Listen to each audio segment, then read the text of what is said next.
বিসমিল্লাহির রহমানির রহিম। আপনাদের সামনে একটি হাদিস পেশ করব। মেশকাত শরীফের হাদিস গ্রন্থে গাদিরে ঘুমের একটি হাদিসটি এইরূপে বর্ণিত আছে।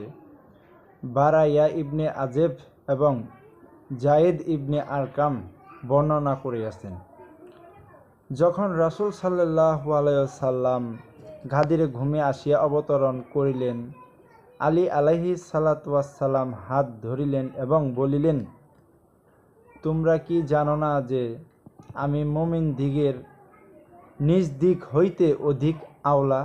লোকেরা বলিল, হা।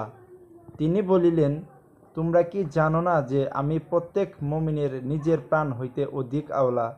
লোকেরা বলিল, হা। তখন তিনি বলিলেন, হে আল্লাহ, আমি যাহার মাওলা, আলীও তাহার মাওলা। হে আল্লাহ, যে ব্যক্তি তাহাকে বন্ধু বানায় তুমিও তাহাকে বন্ধুরূপে গ্রহণ করিও, এবং যে তাহার সঙ্গে শত্রুতা করে তুমিও তাহার সঙ্গে শত্রুতা করো।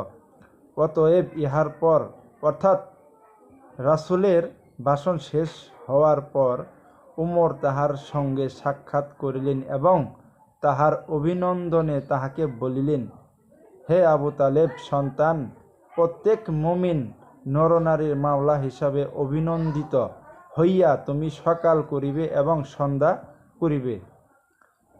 আল হাদিস, মেশকাত শরীফ, 4th খণ্ড, 548 পৃষ্ঠা।